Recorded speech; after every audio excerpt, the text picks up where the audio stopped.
ইয়াত থকা মহিলা আজি যিসকল উপস্থিত আছে সকলো এক্সিকিউটিভ মেম্বাৰ যিসকল মহিলা আজি আপোনালোকৰ নেতৃত্বত আমি কমিটিখন বনাবলৈ যদি সক্ষম হ'লো আপোনালোক আজিৰ পৰা আমাৰ এক্সিকিউটিভ মেম্বাৰ কোনো নাথাকিব।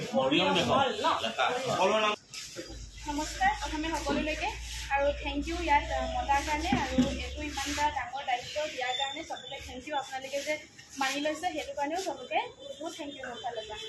সংস্কৃতি বুলি ক'লে এতিয়া কথাটো হ'ল কি আমি সকলো চব ক্ষেত্ৰতে আমি আগবাঢ়িবই লাগিব। যিখিনি কণ ল'ৰা ছোৱালী উঠি আহিছে তাহাঁতি যদি আপোনালোকে যদি আগলৈ নিনিয়ে তাহাঁতি একো নাজানিব। সেইটো কাৰণে প্ৰত্যেকটো ক্ষেত্ৰতে আমি আগবাঢ়ি নিব লাগে। তেতিয়া তাহাঁতি পাৰিব লাগিলে ডান্স কৰা, গান গোৱা, কবিতা আবৃত্তি, সংস্কৃতি বুলি ক'লে যিকোনো এটা বস্তুৱে নহয়, চব থাকে। যাৰ যিটো বিষয়ৰ ওপৰত ইণ্টাৰেষ্ট থাকে সেইটো কৰিবলৈ দিব লাগে আৰু সকলোখিনি এতিয়াৰ শিকালেহে ডাঙৰ হৈ কিবা এটা বিভাগত গৈ তাহাঁতি আগবাঢ়িব পাৰিব। তো আমি চেষ্টা কৰিব লাগে যে কণ যিখিনি অকণমানি ল'ৰা ছোৱালী আছে আমি চবকে ভালকৈ আমি আগবঢ়াই নিব পাৰোঁ। থেংক ইউ তাকে ক'লোঁ দেই। ধন্যবাদ।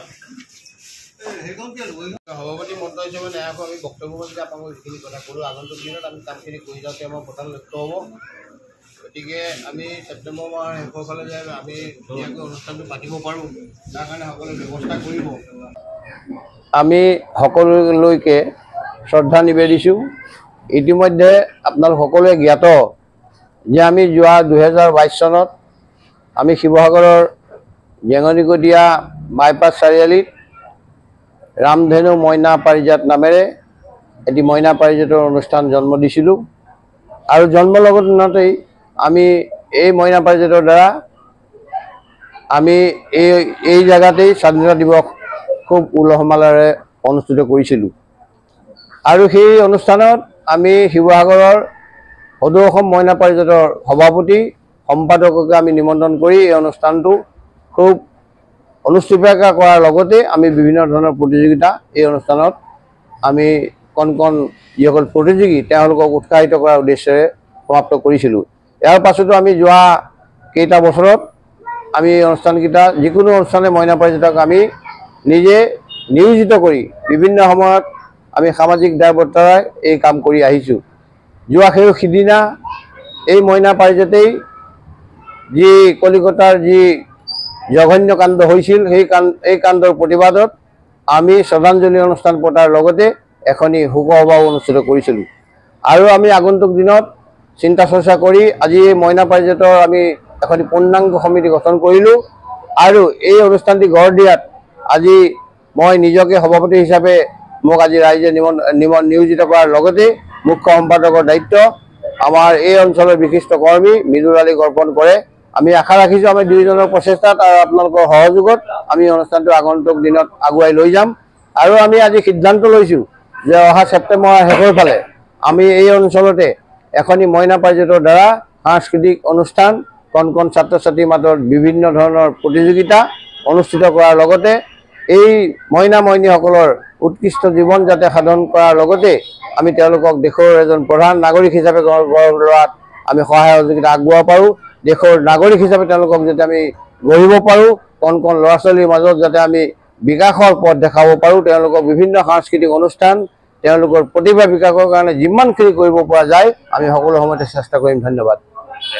তো এতিয়া আমি এখন মিটিঙলৈ গৈছিলোঁ। মোৰ অকণমান গাটো বেয়া কাৰণে যোৱা লেট হ'ল। এখেত গৈছিলে কিন্তু আগেতো ভিডিঅ' কৰিব নোৱাৰে। মই যোৱাৰ পিছতে ভিডিঅ'বোৰ কৰা হৈছে। আমাৰ আজি নতুনকৈ এটা কমিটি গঠন হৈছে। তো তাতে গোটেইখিনি উপস্থিত আছিলে ওচৰৰ মানুহ। এফালে এওঁক দিয়া হৈছে কি দিছিলে উপসভাপতি আৰু মোক সাংস্কৃতিক সম্পাদক পদটো দিছে। আপোনালোকে দোৱা কৰিব যাতে ভালকৈ আগবঢ়াই নিব পাৰোঁ আৰু আপোনালোকৰ লগত থাকিব কাৰণ আপোনালোকৰ ছাপোৰ্টৰ বহুত বেছি প্ৰয়োজন। সমাজৰ কাৰণে কিবা এটা কাম কৰিবলৈতো মোৰ একদম সৰুৰ পৰাই মন আছে।